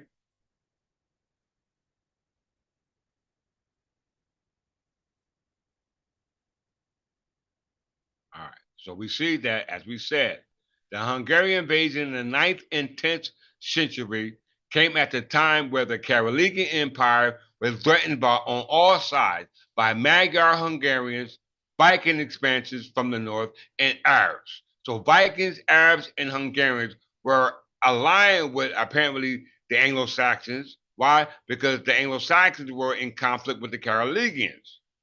We must comprehend that because it said that the Hungarian Magyar King Prince George accompanied Edgar Atheling, as we see that. So why is this important, especially around the ninth and the 10th century? Okay, especially around the ninth and the 10th century. Let's see. Why? Because there were people known as what? Black Hungarians. Did y'all know that? Did you know that? Everybody give me a thumbs up in the chat if you like that. Black Hungarians. Okay? Black Hungarians are Ungri Negre, i.e., Black Hungarians or Negre are Black Magyars, were a group of Hungarians known during the second half of the ninth century. This is due what we call the Hungarian invasion of Europe. And it said that these Black Hungarians, due to the invasion in Europe, actually helped assist the Anglo-Saxon Berbers who were ruling Europe against the Carolingian Empire who invaded Europe, which are known as those Vikings. You had good Vikings, you had bad Vikings. This is Black Hungarians are mentioned in a few contemporary sources, sometimes in opposition to white Hungarians. None of these sources expand upon the extent nature of the relationship between the Black Magyars and the mainstream Hungarian population, nor are the origins or meaning of their name clear. Okay? So we understand that there were Black Hungarian or Magyars and there were white Hungarian or Magyars. And the time frame which we need to make that distinction is between the 9th and 10th century, because between the 9th and 10th century is when you go back to the time when Edgar Atheling was ruling, okay? And he was a king of Wessex, all right? He was a king of Wessex. So let's get into it. All right. So we know that there were Black Hungarians, and we know there was a Hungarian invasion. Okay. And we know that our ancestors was in Hungary at a particular time when they were being invaded by Vikings, as we read. Okay. And we understand that Edgar Atheling was half Hungarian by way of what we call marriage to what we call Agatha. Let me make sure.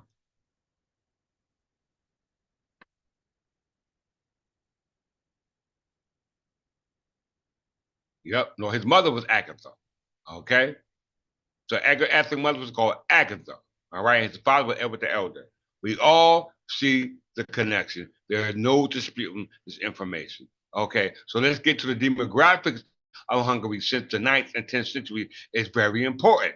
Okay. Because there's a distinction between Black Hungarians and white Hungarians. The Black Hungarians are Berbers. The white Hungarians are what we call Northmen. We must comprehend the distinction. How we know it? Let's look at it. Demographics of Hungary. Demographic features the population of Hungary includes population density, ethnicity, educational level, health of the populace, economic status, religious affiliation, and other aspects. Okay? We don't need none of this modern stuff. Let's go back to the origin. All right? Population over time. Population of Hungary over time with estimated percentage of ethnic Hungarian with Hungary. All right. Very important.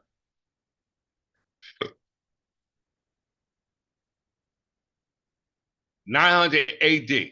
Okay. So 900 AD is the time which we're talking about. Okay. 900 AD. 900 AD, Kingdom of Croatia was also outlined with the Kingdom of Hungary. Okay. They were allies. All right. And we know the Kingdom of Hungary and the Kingdom of Croatia, which were allied with the kings of the Anglo-Saxon king as a result of George, who was accompanied Edgar Ethelred. Okay. When they were warring against William the Conqueror in 1066, it said that the Norman conquer, I mean, the Hungarian conquest lasted between the 10th and the 9th and the 10th century. So here we in the mid 9th century AD, Annus Domini, okay? And look how many Hungarians at that time. And apparently they must have been black, okay? They must have been black, okay? So let's take the time and move up through time in regards to the Hungarians, which are in question today, all right? And their relation with the assistance of Edgar Ethelred, who existed at this time in question, all right, who is of Wessex descendancy like we are. Okay, let's see. So 900 AD, let's move on down.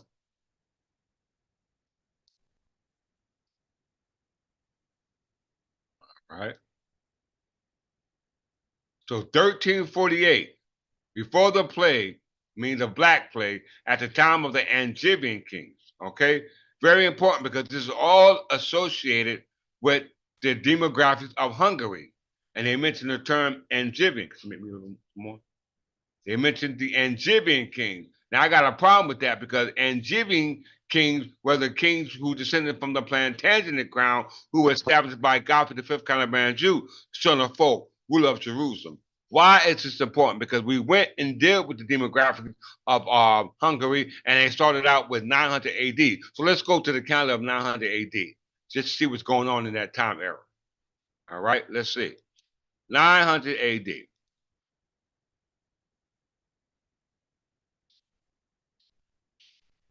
All right. And the year 900 AD and the Berber year is 1840. Very important. All right. So and you got in place you got the Abbasid Khalifa. We know that based upon the old alliance, the Carolingians and the Abbasid dynasty had an alliance. Okay, in the 7th and 8th century. All right, called the Old Alliance, AULD Alliance. All right. So the Abbasid Caliphs, we know Abbasid Caliphs descended down from Muhammad. Okay. All right. They sent down Muhammad, born in Medina. All right, which is on the Arabian Peninsula and is not in the Maghreb. All right, North Africa. Very important that we comprehend that. Let's move on down. What's going over? And there you go. You see it? The future founder of the Fatimid Khalifa, Abdullah al Mahdi, and his family migrated to North Africa. So they immigrated to North Africa, i.e., the Maghreb. As I talked about in my last lesson, the transatlantic slave trade. And I went into the history dealing with the sub-Saharan slave trade because it's all connected. So if those who didn't catch that, please check it out. They claim to be descendants of Fatima, the daughter of Islamic prophet Muhammad. Okay? What's going on over in Europe?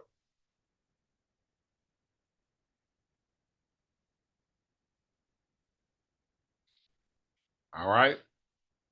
Louis IV, the child is proclaimed king of East Frankish kingdom of the Assembly of Forkland and Bavaria. Okay, this goes into the French or Frankish kingdoms and not the French that were ruling under the Plantagenet king. All right, because we see that there's a conflict between the Angevin kings going back to the history of dealing with Hungary in the 14th century. All right, because we understand that the Capetine dynasty were war with the Plantagenet dynasty, and the Capetan dynasty descended down from the Carolingian dynasty, which were affiliated with the Hungary, okay, back in the 9th century, dealing with what we call the Hungary conquest of Europe, okay? So you must be able to qualify and stand on these points that I'm making to you today, all right? So in 900 AD, what's going on around the world. In England, it says that June 8th, Edward the Elder, son of Alfred the Great, is crowned King of England at Kensington upon Thames.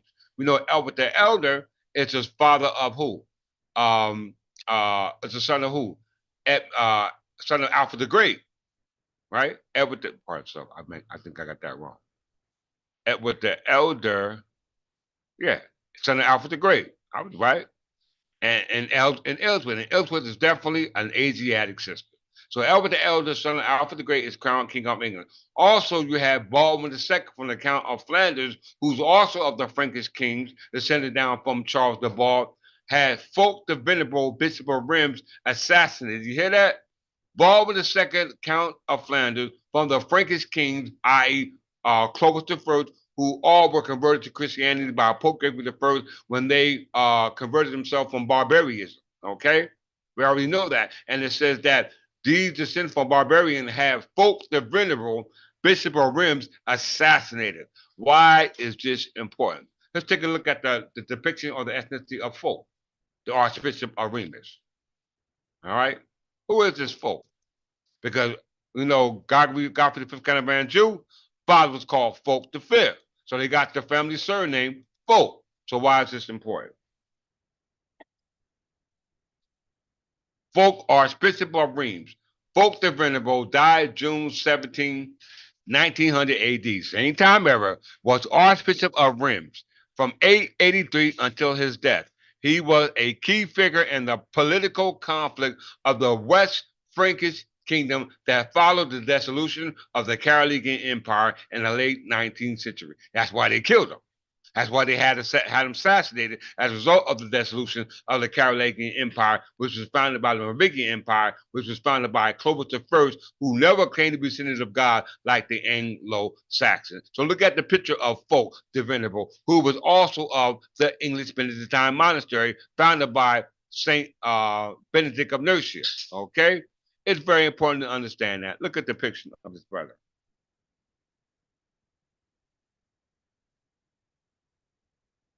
Look at that, y'all. Give me a thumbs up if you like what you see.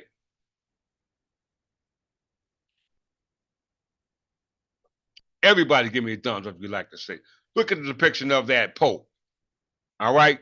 Clearly melanated. Okay. Look at that. 900 AD. All right. And he was warred against the Carolingian Frankish Capitan dynasty who amalgamated and merged into the family by way of what we call marriage. Okay. We're going to talk about that.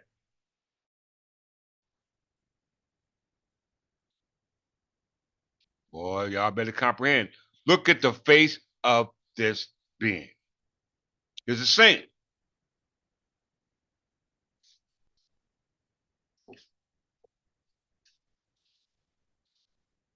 All right. He was a saint. And he was a saint of what? An abbey. You got it right, Brother McGarrell. Dark skinned Anglo-Saxon. You can't deny this. Okay. So we see that Fulk Venerable was Archbishop of Rome from 833 until his death.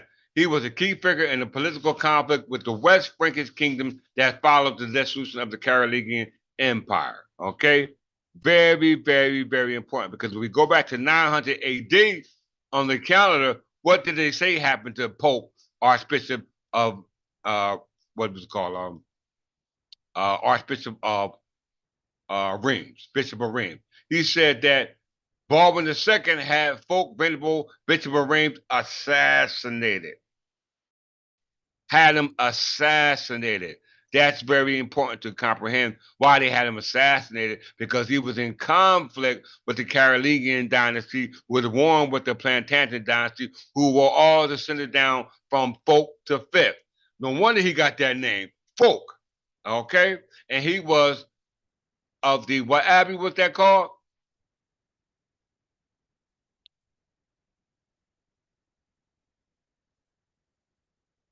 Greetings, Brother Newby from the House of Newby. He was of the Abbey of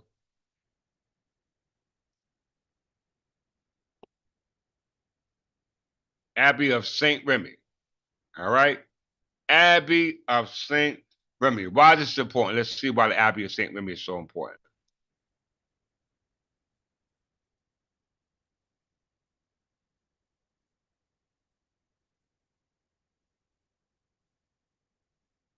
The Museum Saint Remy is an archaeological and art museum in Reims in France. See, it's in France, y'all. You see that? It's in France. It says the abbey's success was founded on its acquisition of the relics of Saint Remy in 553. Subsequently, gifts poured in upon it from pious donors. Okay, from pious donors. By the ninth century, the abbey possessed about 700 domains and was perhaps the most richly endowed in France. Did you hear that? It seems probable that secular priests were the first guardians of the relics, but were succeeded by Benedictine monks. Why is this important? Let's see. Let's see. Before we see, let's go back to the demographics of Hungarians. Let's go back there. Demographics.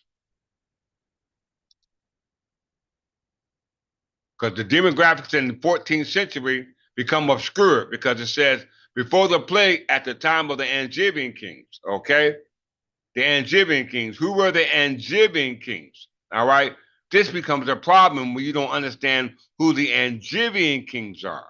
Okay, you have to understand who the Angevin kings. When you think about the Angevin kings, they're talking about the Capetine fashion of those who allied themselves with the Angevin kings. Okay, so this is also so important. So the Angevin kings in 1348 goes to what we call the Capetine House of Anjou. The Capetine House of Anjou.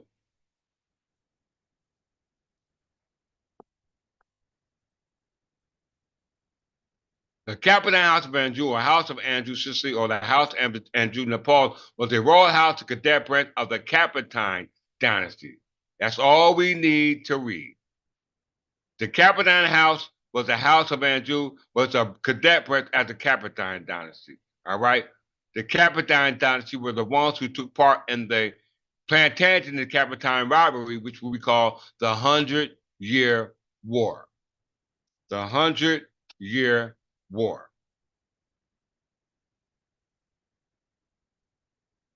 The Hundred Year War was a conflict between the Kingdom of England and France and the Civil War in France during the late Middle Ages. It emerges from feudal disputes over the Duchess of Aquitaine and was triggered by a claim to the French throne made by Edward III, son of Edward II, son of Edward I, son of Henry III, son of John, son of Henry II, son of God the Fifth Count of Anjou, son of Folk, ruler of Jerusalem. Okay, that goes back to what we call the House of Flanders, because the House of Flanders, who assassinated Folk, Archbishop of Reims, all right, was from the House of Flanders, who descended from the Frankish kings. We must comprehend that. So we had a 100-Year War, all right, which started in 1337, 1453, around the same time. And then you had another 100-Year War called the Second 100-Year War, which were 100 wars that lasted for hundreds of years. Okay? All right? So you had the first 100-Year Wars that started with the time of Edward III, all right, to what we call the War of the Roses. That's very important. Then you had the second 100-Year Wars, which were Anglo-French wars that were started by who? The belligerents. Let's see. William II, third, Mary II, Queen Anne, George II, and George III against the French kings. Okay, but there were already alliances made with the French kings and the English kings prior to these Scottish kings coming to rulership. There were already alliances made, treaties made. How we know it? Let's look at it. Treaty of Paris, 1259.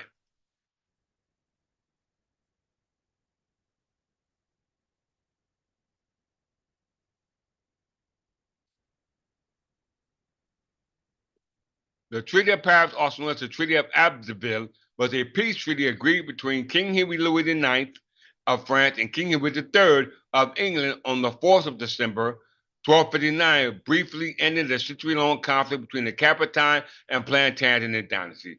King Henry III was the father of Edward I, who was the father of Edward II, who was the father of Edward III. Okay? We must comprehend your genealogy. Okay? All right, let's see. I want to go ahead.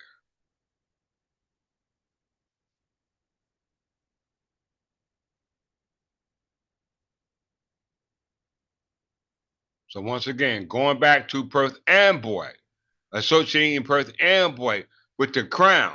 We know that the crown representing England by way of the monarch personifying the crown in lieu of the protection of crown land goes all the way back to the crown, dating back to the territory ruled by the crown by the Scottish kings under what they call the Scottish peerage called Earls of Perth. And that goes back to King James the First.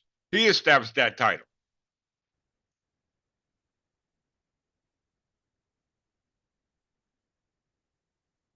All right.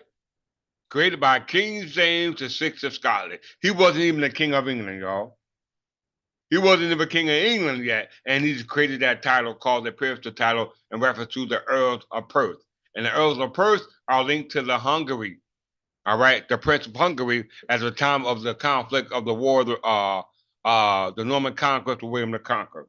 We see this reiterated time after time after time, but no one seems to pay attention. Okay. So once again, Edgar Atheling, who was accompanied by the Hungarian, Magyar, black Hungarians. Okay, we know they were black Hungarians, so they know they allied themselves together through the European colonization of Hungarians, and the Hungarians that colonized at that time must have been white Hungarians, contrast to black Hungarians, for the lack of a better term. All right, and we know that the black Hungarians were outlined with Edgar Atheling when they were warring with the white Hungarians, we had to deal with the Frankish descendants going back to William the Conqueror. We must comprehend that. And Edgar Atheling, all right, who accompanied those who were the Scottish peerage title of Earls of Perth, representing the crown, all right, was of the noble house of Atheling. Okay, we must comprehend that. Let's move forward.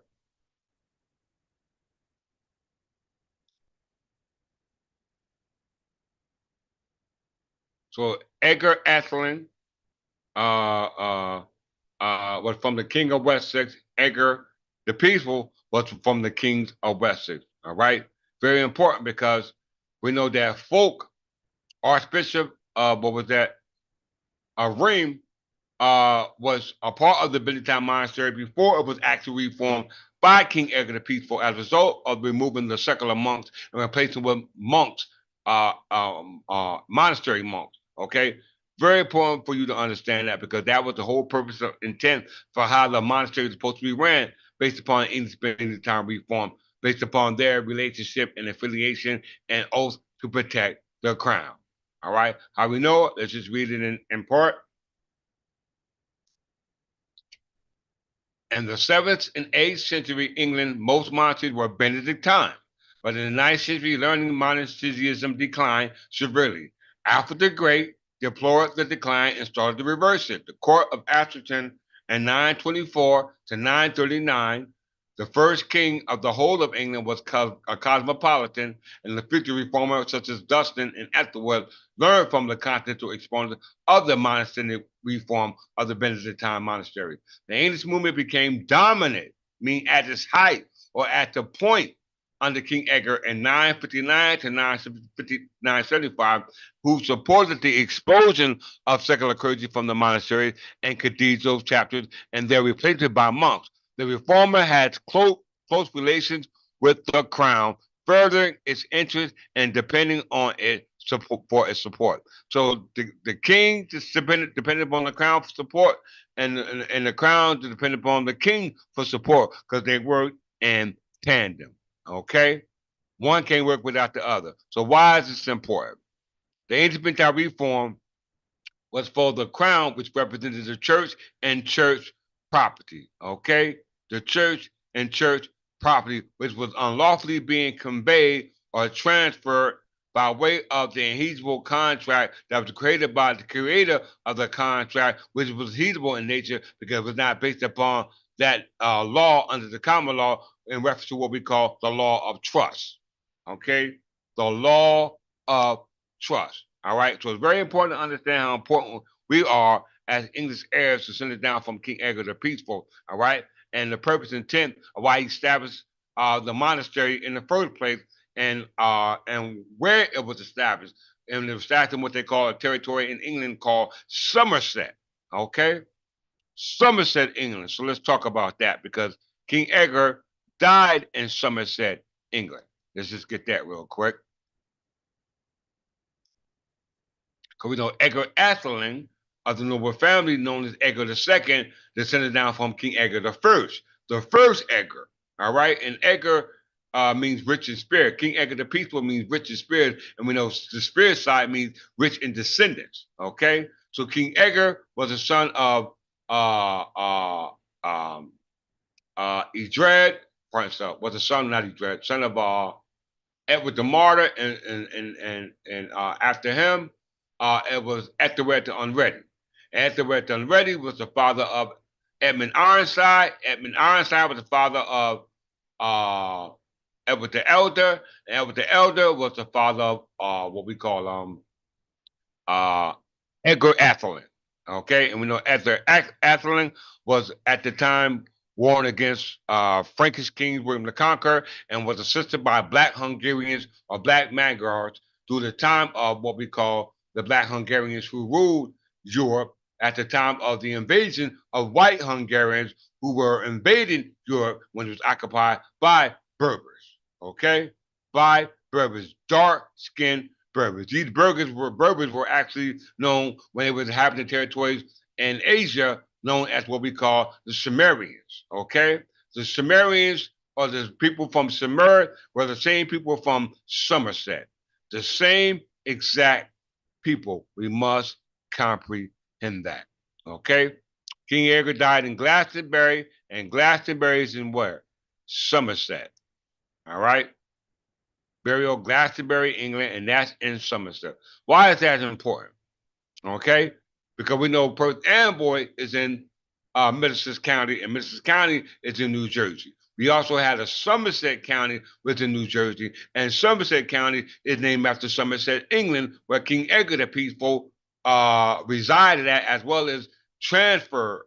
All right, he ascended in Glastonbury, Somerset, England. So it's very important to understand that the territory extent where England actually was occupied here in North America by virtue of the fact of where the name of the term Somerset comes from. Let's see.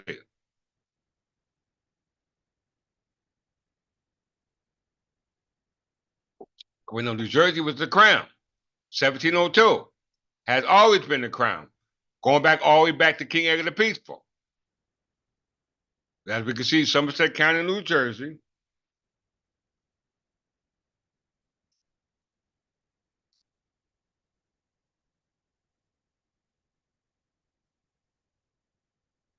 The name Somerset gets its name from the English county Somerset. Okay, right there. No confusion about that. All right, gets the name from Somerset. Now, why is that important? Because the word summer is an English word, right? Somerset County or some Somerset Shire, because the word county means shire. And if New Jersey was ruled by the crown in 1702, that means that the crown goes all the way back to the time of King Edgar the Peaceful, which were aligned with the crown. And if that was the case, that means that the territory that King Edgar ruled under the authority of the crown governed this jurisdiction here as well, since the crown in 1776 was indefinite from the time it was created and from the time it existed from time hereafter. Okay, we must comprehend that because the word in 1702 and New Jersey Provincial Council says that the crown ruled indefinite, means forever. So that means that It goes all the way back to the time of King Edgar the Peaceful, to the time they had it, until this present day right now. Okay? And yes, Somerset County is a name given to the term of Somerset, England, and the word Somerset is the word composed of two words, Summer and set. We know when the sun sets, it sets on God's people. Okay? Very, very, very, very important. So let's see that we know what the word Ashling means what? Noble family or belonging to a noble family. The same word Summer means noble family. Let's just see it and close it.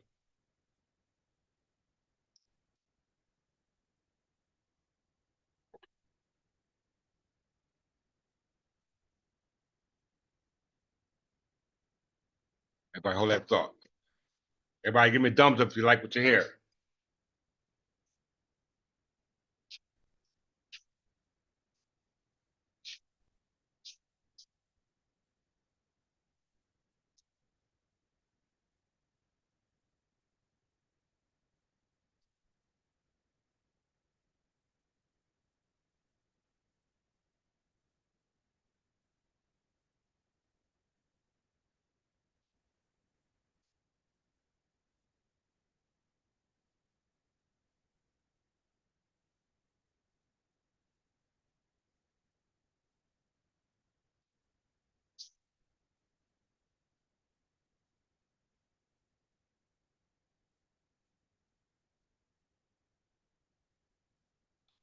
Sumer.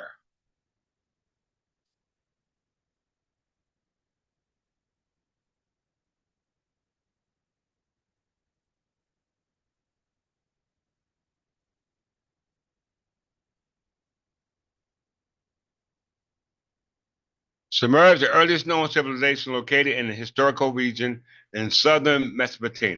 Okay? In southern Mesopotamia. Now, who rightly deserves to use the word or the term Samaria? Okay, because we see the word spelled in English. All right, not in Akkadian language, but we're using English letter. Okay, so it's very important that we understand that in order for us to qualify that the word or the term Sumer belongs to those from Acadia, we must use or have what they call a calendar. Okay, the calendar for the Babylonians was created in what year? Let's see.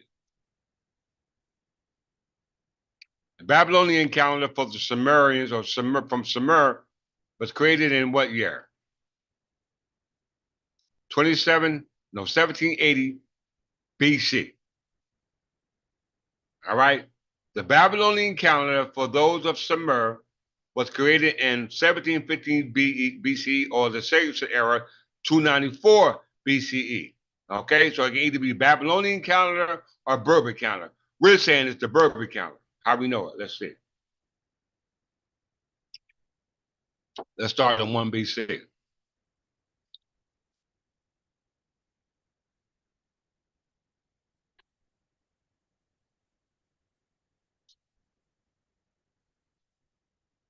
In the Berber year, 1 BC, the Berber year is 950. Okay?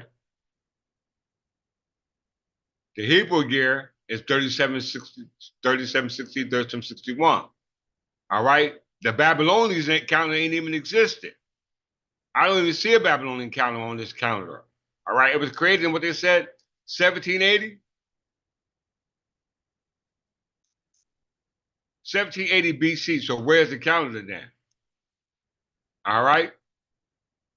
Because I see a cellular era and it's 311. All right?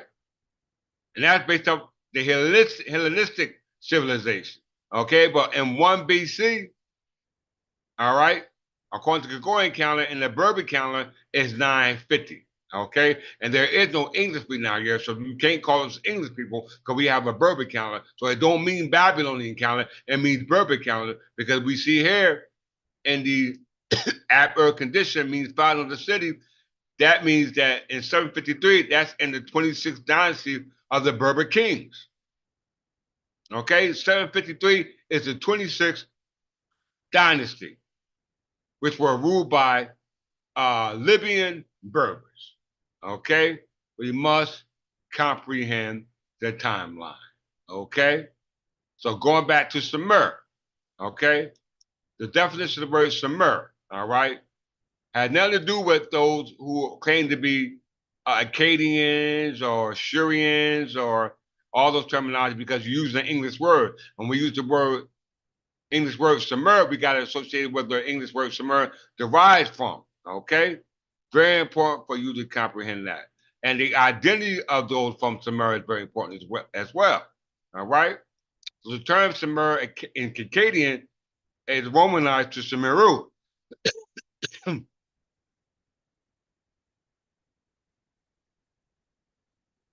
And come from the Akkadian name for the Sumerians, the ancient non-Semitic speaking inhabitants of southern Mesopotamia.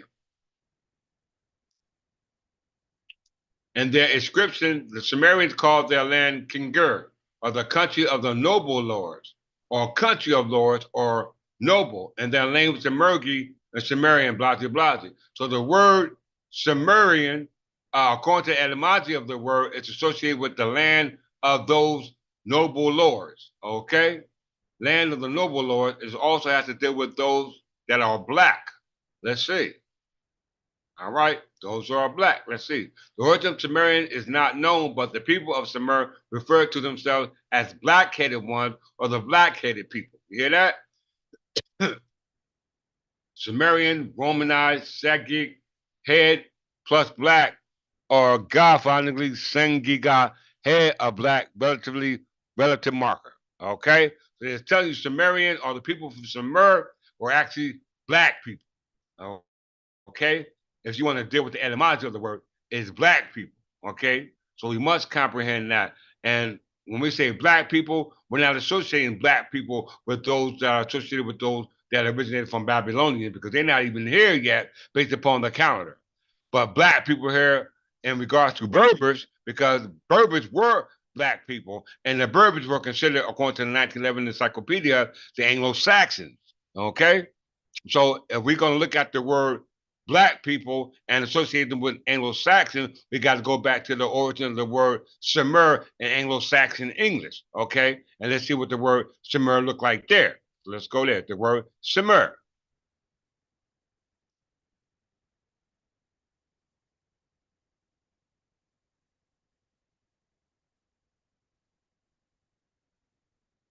Sumer history, family crest, and coat of arms. It was among those Anglo-Saxon tribes that once ruled over Britain that the name Sumer was formed.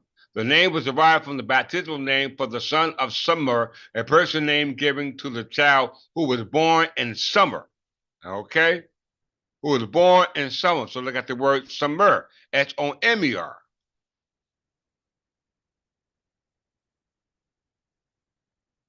Summer spelled Somer also has a definition in England. It said it was among those Anglo-Saxon tribes that once ruled over Britain that the name of Summer was formed.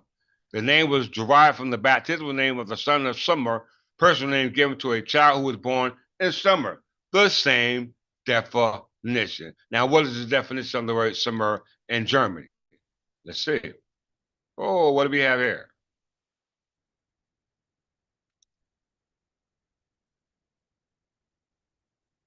In Germany, the German state of Bavaria is an ancestral home of Summer family nickname surname, such as Summer, and was derived from an ethnic name or added name. They usually reflected the physical characteristics or attributes of the first person that used the name. The family name Summer is a name for a person born in the summer. The name comes from Old German word Sommer, or which means summer. So if you're German, then you can take it from what you want to take it. But we are English, so we have to use it according to how is translated in English. And English is those who are descended from the English people, which apparently are Berbers. Okay? And we know that Berbers were dark skinned people, and we know dark skinned people are associated with both terms, Sumer or Sumer. Okay? No matter how you spell it. And whether Sumer people or Sumer people are there, the sun is always going to set. Okay? always gonna set.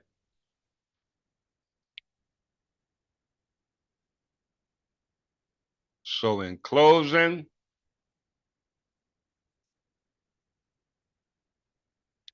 we have to understand how important it is as being heirs and descendants of the English people that in order for you to receive a remedy in this world, on this land that we are in, we must understand your obligation to and the part you play in the contract. Okay? You must understand the part you play in the contract. And the contract that we're talking about is the contract under the common law of England, English law, based upon English trust law, and not the understanding of contract law based upon that of business law, commercial law. All right, because if it is, then it is inheasible in nature and is unconscionable. Okay, it is unconscionable. So once again, an inheasible contract, also known as a contract of adhesion, is a contract where the parties are of such disproportionate bargaining power that the party of weakened bargaining power could not have negotiated for variation in the terms of the contract. These contracts are prepared by the party with greater bargaining power for the use in all similar business transactions and given to customers on a take it or leave it basis. This is what they left you with. Take it or leave it. Adhesible contracts are relevant in all fields, but are especially important in insurance, leases, deeds, mortgages, automobile purchases, and other forms of consumers' credit, i.e., debt. Okay, so if you are subject to any of these consumer purchases, which is not the purchase of debt, then the only remedy you got is based upon the common law understanding of contract law in lieu of an adhesible contract, which is uh, unconscionability in English law, which you must understand because it says in English law, unconscionability is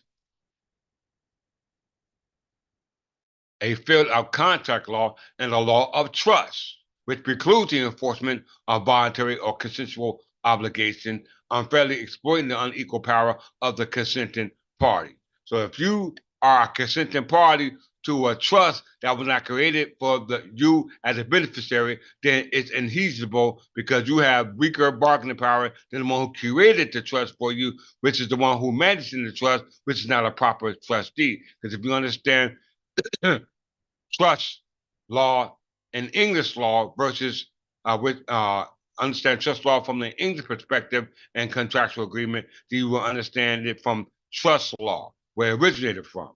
And it says in that aspect, uh, in that regard, it said a trust is a legal relationship in which the owner of property and the owner of property is the one who has the right to transfer or the right to convey, which gives it to another person or entity who must manage and use the property solely for the benefit of another designated person. And according to that, under English common law, that person can only be the owner. Okay? Can only be the owner, and the owner of the property is none other than the crown. Okay? No, none other than the crown. And I'll show you that in closing.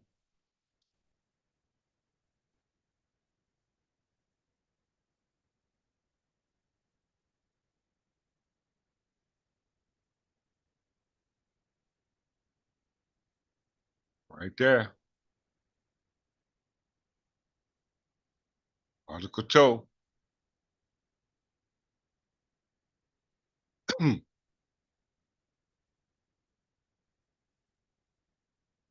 This is a corporation soul with royal peculiar, the crown. Corporate soul is a legal entity consisting of a single sole incorporated office occupied by a single sole natural person. The structure allows corporation, office, religious corporation, or commonwealth government to pass without interruption from one office holder to the next, given the position of legal continuity, i.e., indefinite, with subsequent office holders having identical powers and possessions to their predecessors. And as a result of that, I have the obligation and authority to take this land back on your behalf if you're on air. So this is how I'm doing it. It's being done and it's going to be done. Okay? It's going to be done.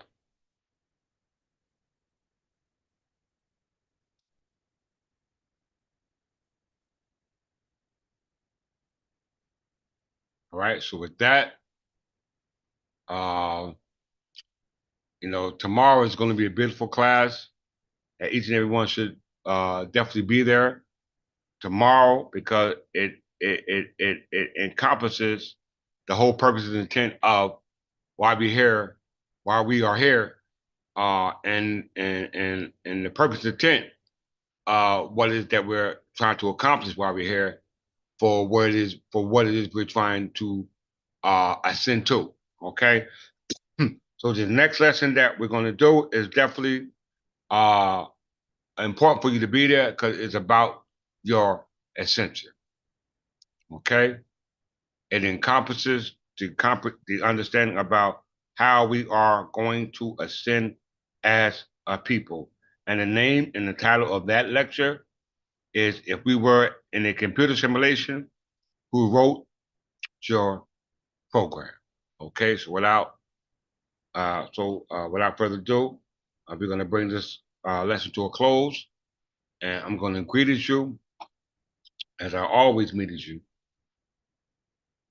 and that is in peace and love. Before I close out, are there any questions on the floor for all members, friends, family, etc.?